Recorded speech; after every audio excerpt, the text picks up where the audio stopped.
नमस्कार। आज की हमारी क्लास मध्यकालीन भारत के इतिहास पर है। शुरुआत होती है कि मध्यकालीन इतिहास के स्रोत कहाँ से जानकारी मिलती है मध्यकालीन इतिहास की। तो कुछ किताबें हैं जो परीक्षाओं में पूछे जाते हैं। कुछ इम्पोर्टेंट बुक के नाम मैंने लिखे हैं। चचनामा, इसके राइटर अननोन है, पता नहीं किसने लिखी है इस बुक को। अरबी भाषा में है और इसको फारसी भाषा में अली अहमद ने किया। तहकीकात-ए-हिंद या किताबुल हिंद, इसका राइटर अल बरूनी था, मोहम्मद गजनवी के यहाँ ये नौकरी करता था। ताजुल मासिर, इसके राइटर था हसन निजामी, वह गौरी के साथ भारत आया था। इस ग्रंथ में 1192 से लेकर 1218 तक के इतिहास के बारे में लिखा है। फिर तबकात-ए-नासिरी, इसको लिखा है मिनहाज उल सिराज। इसमें गौरी के आक्रमणों से लेकर 1260 तक की राजनीतिक घटनाओं का वर्णन है, लेकिन ये थोड़ा सा पक्षपात पूर्ण वर्णन इसमें लिखा है। इसमें ज्यादातर तारीफ लिखी है बलबन की। अमीर खुसरो के कुछ ग्रंथ हैं। अमीर खुसरो ने बलबन से लेकर महमूद तुगलक तक के इतिहास को लिखा है। उसने युद्ध में भी भाग लिया था। यह ग्रंथ ऐतिहासिक दृष्टि से बहुत अमूल्य है। जैसे कुछ किताबें हैं किरानुस सादेन, मिफ्ता उल फुतूह, आशिका, खजाइनुल फुतूह या तारीख ए अलाई, तुगलकनामा। जियाउद्दीन बर्नी के एक ग्रंथ है तारीख फिरोज शाही और फतवा ए जहांदरी। फिर है फुतुहात ए फिरोज शाही, जिसको फिरोज तुगलक ने खुद लिखा था। फिर है किताब उल रेहाला, ये इब्न तूता ने लिखा था, जो मोरक्को का यात्री था, अरबी भाषा में है। शुरुआत होती है मध्यकालीन भारत की। ये सन 500 से 1707 के बीच की जितनी भी कहानियां हैं, जितनी भी इतिहास है, वो मध्यकालीन भारत के इतिहास में आता है।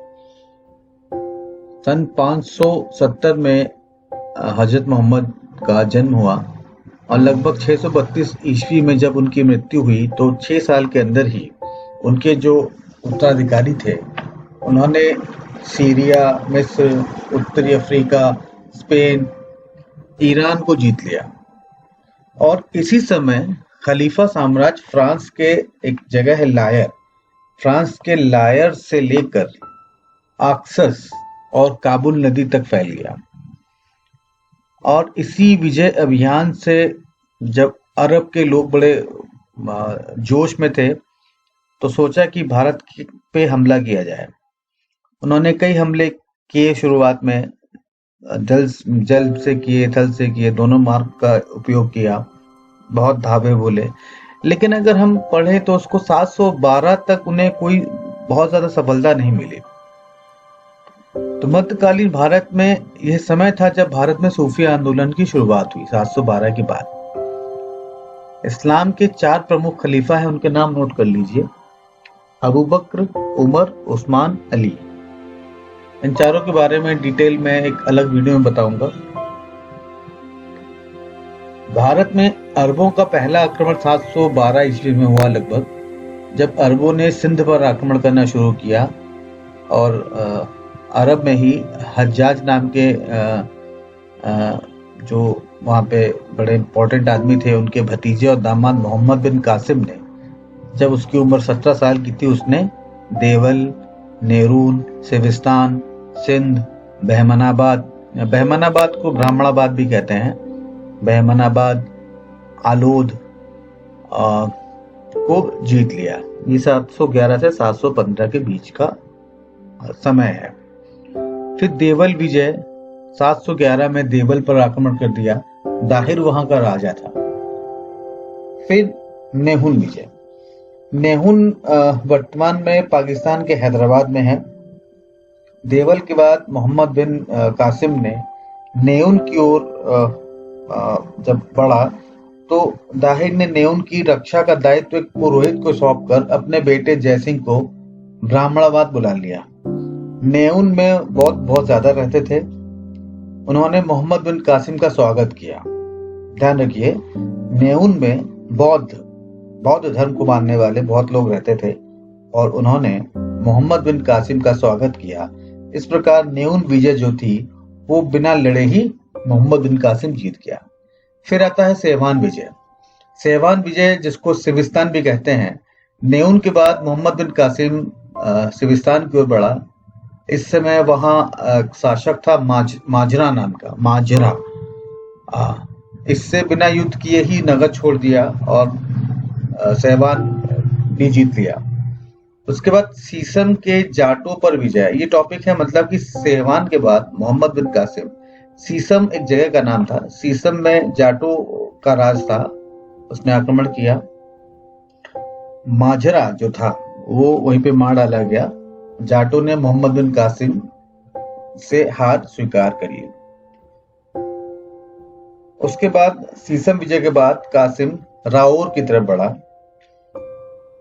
दाहिर और मोहम्मद बिन कासिम के सेनाओं के बीच जबरदस्त झगड़ा हुआ, लड़ाई हुई, युद्ध हुआ। इसमें दाहिर मारा गया। तो सवाल ये बनता है कि दाहिर किस युद्ध में मारा गया? दाहिर मारा गया राओर विजय में, राओर की लड़ाई में दाहोर की मृत्यु हुई। दाहिर के बेटे जयसिंह ने राओर दुर्ग की रक्षा का दायित्व अपनी विधवा मां पर छोड़ दिया और ब्राह्मणाबाद चला गया। दुर्ग की रक्षा करने में अपने आप को असफल पाकर दाहिर की विधवा पत्नी ने आत्महत्या कर ली। इसके बाद कासिम राओर पर नियंत्रण कासिम का हो गया। फिर आया ब्राह्मणाबाद। ब्राह्मणाबाद की सुरक्षा का दायित्व दाहिर के पुत्र जयसिंह के ऊपर था। उसने कासिम के आक्रमण की बहादुरी से सामना तो किया, लेकिन नगर के लोगों ने जो है उसके साथ विश्वासघात किया। ब्राह्मणाबाद पर कासिम का अधिकार हो गया। कासिम ने यहाँ के कोष और दाहिर की दूसरी विधवा रानी लाडो और उसकी दोनों पुत्रियों सूर्य देवी और परमल देवी को अपने कब्जे में कर लिया। उसके बाद आता है आलोर विजय। ब्राह्मणाबाद पर अधिकार के बाद कासिम आलोर पहुंचा। प्रारंभ में आलोर के निवासियों ने कासिम का सामना किया, किंतु बाद में सरेंडर कर दिया। फिर आता है मुल्तान।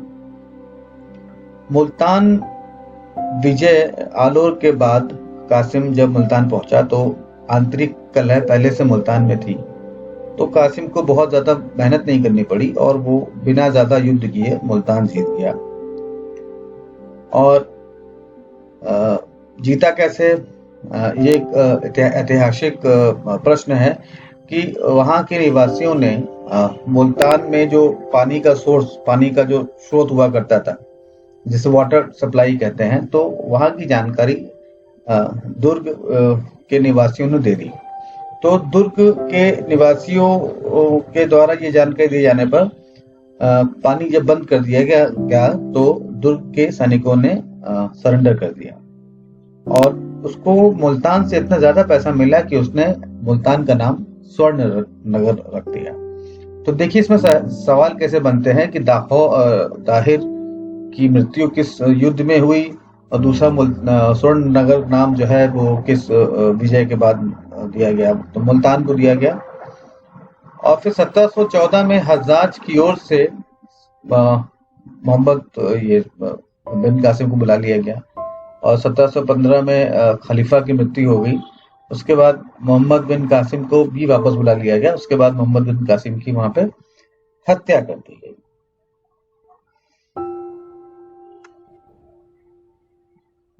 और फिर उसके बाद 200-300 साल तक अरब भारत की तरफ नहीं देखा अरबों ने। उसके बाद तुर्कियों ने भारत की तरफ आंख उठाई। तुर्कियों को लगा कि भारत के बाद बहुत पैसा है, तो तुर्कियों ने भारत पर आक्रमण किया। तो लेकिन अरब ने आक्रमण भले किया हो, लेकिन मुस्लिम राज्य की स्थापना नहीं की। वो आते थे, लूट के चले जाते थे। लेकिन तुर्कियों ने बहुत आक्रमण किया और साथ में यहाँ पे मुस्लिम और इस्लाम को बहुत फैलाया। तुर्क जो थे वो चीन की उत्तरी पश्चिम सीमाओं पर निवास करने वाले एक असभ्य और बर्बर जाति के थे। एक अल्पतगीन नामक एक तुर्क सरदार ने गजनी में एक राज्य की स्थापना की, स्वतंत्र तुर्क राज्य की स्थापना की। तो 977 में अल्पतगीन के दामाद और भतीजा दोनों सुबुक्तगीन ने गजनी पर अधिकार कर लिया और भारत पर आक्रमण करने वाला पहला मुस्लिम मोहम्मद बिन कासिम था, ये अरबी था, जबकि भारत पर आक्रमण करने वाला प्रथम तुर्की मुसलमान सुबुक्तगीन था। सुबुक्तगीन की मृत्यु के बाद उसका पुत्र और उसका उत्तराधिकारी महमूद गजनवी गद्दी पर बैठा। ठीक है। और इस्लाम धर्म के प्रचार और धन प्राप्ति के उद्देश्य से भारत पे 17 बार आक्रमण किए। और एक बड़े विद्वान थे इलियट, उनके अनुसार ये सारे आक्रमण सन 1001 से लेकर 1026 के बीच किए गए। एक्चुअली इसने कसम खाई थी गजनी ने कि वो भारत पर आक्रमण करता रहेगा। तो महमूद ने बगदाद के खलीफा से यामुनुद्दौला और अमीरुल मिल्लाह की उपाधि ली कि वो हर साल आक्रमण करेगा और फलाना ठिकाना। और भारतीयों के आक्रमण के समय महमूद ने जिहाद का नारा दिया। तो जिहाद का नारा का पहला विवरण जो है वो यहीं से मिलता है। उसके बाद हम देखते हैं कि जब महमूद गजनवी ने आक्रमण किया तो भारत की दशा क्या थी, भारत की कंडीशन क्या थी।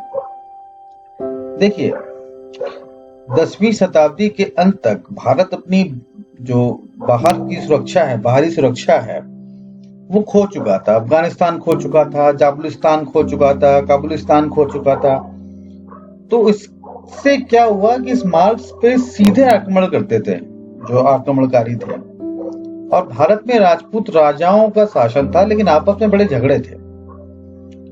काबुल और पंजाब में हिंदू शाही राज था। महमूद गजनवी के आक्रमण के समय पंजाब और काबुल में हिंदू शाही वंश का शासन था।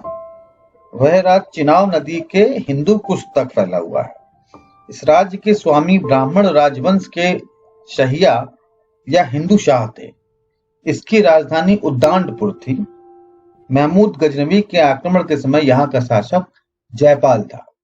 जब महमूद गजनवी ने आक्रमण किया पहली बार काबुल और पंजाब के पास, तो यहाँ का शासक जयपाल था।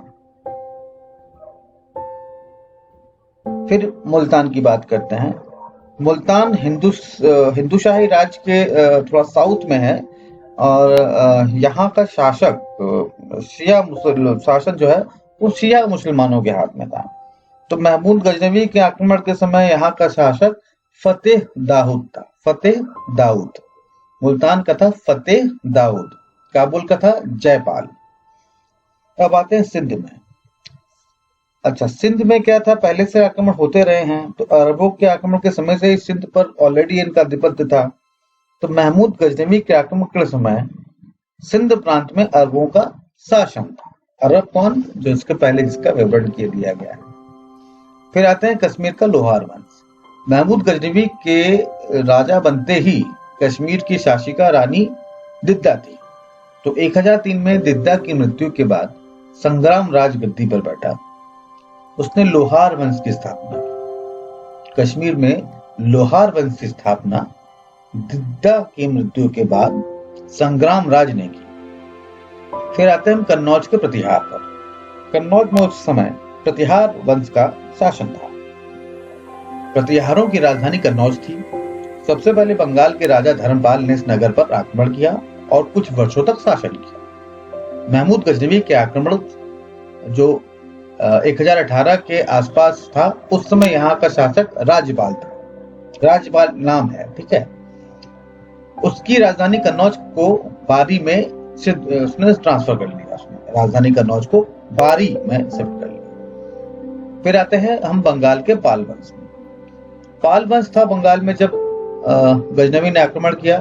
पाल वंश की स्थापना सन 750 में गोपाल ने की थी। याद रखिए इस पॉइंट को। पाल वंश की स्थापना 750 में गोपाल ने की थी। गोपाल, बंगाल, पाल, ठीक है। इस वंश के महत्वपूर्ण शासक देवपाल था। महमूद गजनवी के आक्रमण के समय यहाँ का सबसे महान शासक महिपाल प्रथम 992 से लेकर 1026 के बीच में था। तो अगर आप देखें तो बंगाल में पाल वंश था, लेकिन इसका राजा था महिपाल प्रथम। 992 से लेकर 992 से लेकर 1026 1026। दिल्ली में तोमर वंश था, तोमर राजपूतों की शाखा थी और अनंगपाल इसका संस्थापक था। और मालवा का परमार वंश, मालवा में परमार वंश था। इस वंश की स्थापना 9वीं शताब्दी ईस्वी में के थोड़ा सा पहले कृष्णराज ने किया था। इस वंश का सबसे महत्वपूर्ण शासक हुआ राजा भोज। तो यहाँ महमूद गजनवी का समकालीन था सिंधुराज। राजा भोज उनके पहले थे, उसके बाद सिंधुराज था। फिर आते हैं गुजरात के चालुक्य वंश पे। गुजरात के चालुक्य वंश पे आते हैं। महमूद गजनवी के आक्रमण के समय गुजरात में चालुक्यों का शासन था। इस काल में चालुक्य, 4 बड़े चालुक्य फेमस हुए हैं गुजरात में: चामुंडराज, बल्लभराज, दुर्लभराज और भीम प्रथम। भीम प्रथम बड़ा बहादुर था, इसके बारे में हम आगे जानेंगे। तो चामुंडराज 997 से 1009। तो सवाल आता है कि जब गजनवी ने आक्रमण किया तो कौन था? तो उस टाइम था चामुंडराज, बल्लभराज, ठीक है, दुर्लभराज, ये थोड़ा थोड़ा रहे हैं। और भीम प्रथम जब गजनवी के बाद था, गजनवी उस टाइम नहीं थे, तो 3 बेसिकली चालुक्य थे: चामुंडराज, बल्लभराज और दुर्लभराज। चामुंड, बल्लभ, दुर्लभ, ये गुजरात के चालुक्य वंश के 3 शासक थे जो महमूद गजनवी के आक्रमण के समय भारत में राज कर रहे थे अपने अपने एरिया में। फिर आते हैं बुंदेलखंड के चंदेल वंश में। महमूद गजनवी के आक्रमण के समय बुंदेलखंड में चंदेलों का शासन था और बुंदेलखंड की राजधानी थी खजुराहो। फिर आते हैं त्रिपुरी के कलचुरी वंश। कलचुरी वंश को हयही वंश कहा जाता है। गुजरात के सोलंकी वंश से इसका संघर्ष चलता रहता था। महमूद गजनवी के आक्रमण के समय दक्षिण के 2 प्रमुख राज थे, चालुक्य और चोल। तो चालुक्य चोल शासकों में राजराज प्रथम 1014 से लेकर 1015 महत्वपूर्ण शासक थे। तो अगर पूछें कि महमूद गजनवी के आक्रमण के समय चोल शासक कौन था, तो राजराज प्रथम इसका आंसर है, जो 1014 से लेकर 1015 के बीच था। अब महमूद गजनवी के आक्रमण देख लेते हैं। 1001 से स्टार्ट हुआ, 1026 तक चलेगा। 999 में सबसे पहले महमूद गजनवी सिंहासन में बैठा। उसके बाद उसने कसम खाई कि मैं हर साल भारत में आक्रमण करूंगा। उसने भारत में 17 बार आक्रमण किए।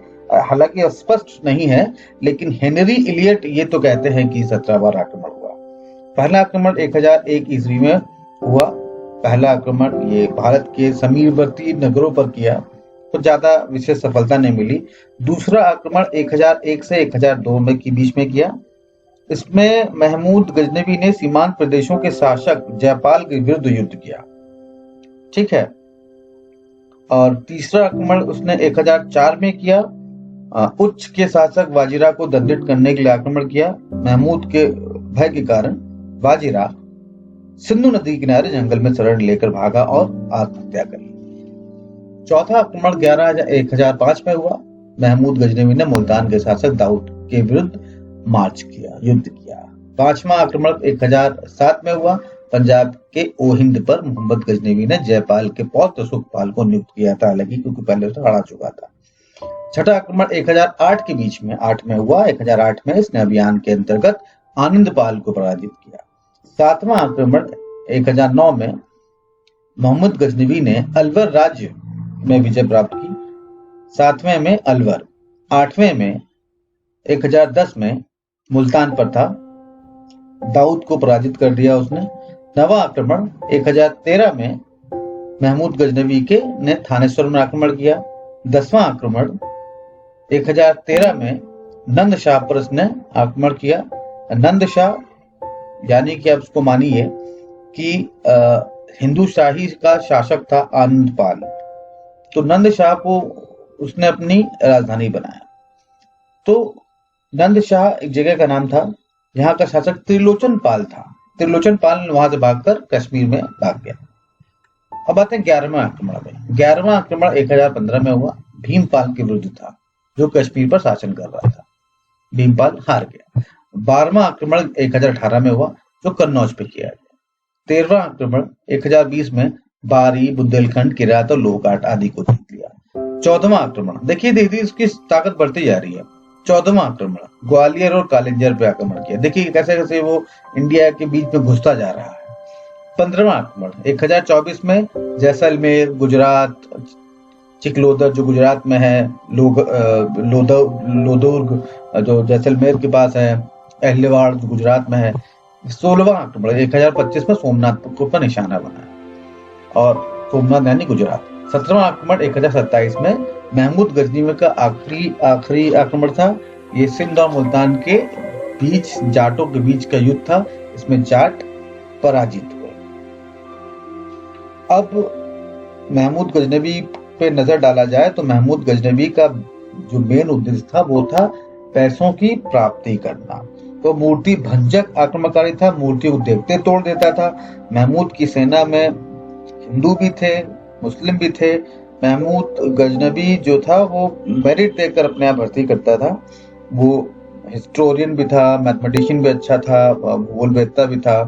तारीफें लिखी हुई हैं किताबों में तो मैं आपको बता रहा हूँ, एक्चुअली में क्या था वी डोंट नो। इसके अतिरिक्त इतिहासकार उसको ये बताते हैं कि उसने काफी किताबों का ट्रांसलेशन भी किया और उसके दरबार में काफी नामी गिरामी विद्वान भी रहते थे। अब आते हैं भारत के में तुर्क राज की स्थापना। देखिए शहाबुद्दीन उर्फ मुइनुद्दीन मोहम्मद गौरी ने भारत में तुर्क राज्य की स्थापना की। गजनी और हेरात के मध्य स्थित एक छोटी सी पहाड़ी था गोर। ठीक है, अभी हम गजनी पे थे, अब हम मोहम्मद गौरी पे आते हैं। थोड़ा सा पहले इतिहास जानते हैं इसका। ये गोर जो है पहले मोहम्मद गजनवी के कब्जे में था। ठीक है, गोर में संसवनी वंश का शासन था। मोहम्मद गौरी ने भी बहुत सारे आक्रमण किए। पहला आक्रमण 1175 में मुल्तान के विरुद्ध किया। दूसरा आक्रमण उसने 1178 में गुजरात पर किया। यहाँ पर सोलंकी वंश का शासन था। इसी वंश के भीम द्वितीय, जिसको हम मूलराज द्वितीय भी कहते हैं, ने मोहम्मद गौरी को आबू पर्वत के सामने बुरी तरह हराया। तो मोहम्मद गौरी हारता भी था, ऐसा नहीं था। संभवतः ये हम मान सकते हैं कि इसकी पहली पराजय थी।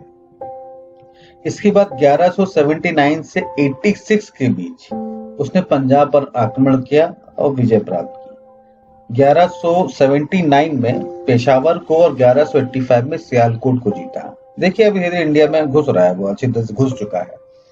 अब 1191 में उसने पृथ्वीराज चौहान के साथ लड़ाई की लेकिन बुरी तरह हार गया, जिसको हम तराइन का प्रथम युद्ध भी कहते हैं। इसी युद्ध के बाद अगर गौरी को मार दिया जाता तो आज इतिहास कुछ और होता। इस युद्ध को तराइन का प्रथम युद्ध कहा गया और तराइन का द्वितीय युद्ध 1192 में तराइन में मैदान में ही हुआ और सेम पृथ्वीराज चौहान और मोहम्मद गौरी था। लेकिन इस बार मोहम्मद गौरी जीत गया और पृथ्वीराज चौहान हार गया और उसकी हत्या कर दी गई। पृथ्वीराज चौहान की हत्या करने वाले कहानी पे भी थोड़ा अलग अलग स्टोरी है। कोई कहता हत्या कर दी, कोई कहता छोड़ दिया, कोई कहता उसने चला गया, कोई कहता अंधा कर दिया। तो अलग अलग कहानियां हैं। 1194 में चंदावर का युद्ध हुआ जिसमें मोहम्मद गौरी और नरेश जयचंद के बीच लड़ाई हुई और जयचंद को हत्या कर दी गई। ये वही जयचंद हैं जो पृथ्वीराज चौहान के ससुर हुआ करते थे और पृथ्वीराज चौहान को हराने में इन्होंने मोहम्मद गौरी की काफी मदद की। इनको लगा कि इनको मोहम्मद गौरी छोड़ देगा, लेकिन छोड़ा नहीं, उल्टा उसको ठोक डाला 1194 में चंदावर के युद्ध में। अच्छा किया। जयचंद को हराने के बाद मोहम्मद गौरी अपने जो जीते हुए राज्य थे उसने क्या किया, अपने गुलाम कुतुबुद्दीन ऐबक को सौंप दिया और वापस गजनी चला गया। ठीक है, देखिए शुरुआत उसने की 1175 में, आखिरी उसने की 1194 में। 1194 में उसने अपना राजपाट जो भी था अपने गुलाम कुतुबुद्दीन ऐबक को सौंप दिया। सौंपने का मतलब ये नहीं कि उसको दे दिया, उसका मतलब ये है कि उसके बदले वो हर महीने हर साल पैसे लिया करता था। ऐबक ने क्या किया, 1194 में अजमेर को जीता और जैन मंदिर और एक संस्कृत विश्वविद्यालय को नष्ट करके जैन मंदिर में उसने बनाया कुव्वल उल इस्लाम मस्जिद बनाई और संस्कृत विश्वविद्यालय में उसने 2.5 दिन का झोपड़ा, इसको भी मस्जिद बनवाया उसने। ऐबक ने 1202 से 1203 तक बुंदेलखंड के मजबूत किला था कालिंजर में, कालिंजर किला बांदा के पास है, बांदा में है, तो उसको भी जीता। और 1197 से 1205 के बीच ऐबक ने बंगाल और बिहार पर भी आक्रमण करके विक्रमशिला, नालंदा विश्वविद्यालय पर अधिकार भी कर लिया और तोड़फोड़ भी मचाई। अब 1205 में मोहम्मद गौरी भारत आया देखने के लिए कि जो उसने राजपाट दे के रखा हुआ है अपने दास कुतुबुद्दीन ऐबक को, वो सब वो ठीक चला रहा है कि नहीं चला रहा है। आ तो गया बेचारा। इस बार उसका मुकाबला यहाँ पे आते ही खोखरों, एक जात है, खोखरों से हो गया। खोखरों को उसने हरा दिया और बहुत बुरी तरह मारा, कत्ल किया। इस विजय के बाद जब मोहम्मद गौरी वापस जा रहा था बड़ा खुशी खुशी, तो रास्ते में 13 मार्च 1206 में उसकी हत्या कर दी गई और उसका शव जो है गजनी में ले जाकर दफना दिया गया। तो अब गौरी मर चुका, गौरी के ऊपर वाले मर चुके, कोई वारिस नहीं था, कोई बच्चा नहीं था, तो माना कुतुबुद्दीन ऐबक ने 1206 में गुलाम वंश की स्थापना की। अब यहीं से शुरू होता है दिल्ली सल्तनत। तो दिल्ली सल्तनत के बारे में हम अगले एपिसोड में देखेंगे, अगले वीडियो में देखेंगे।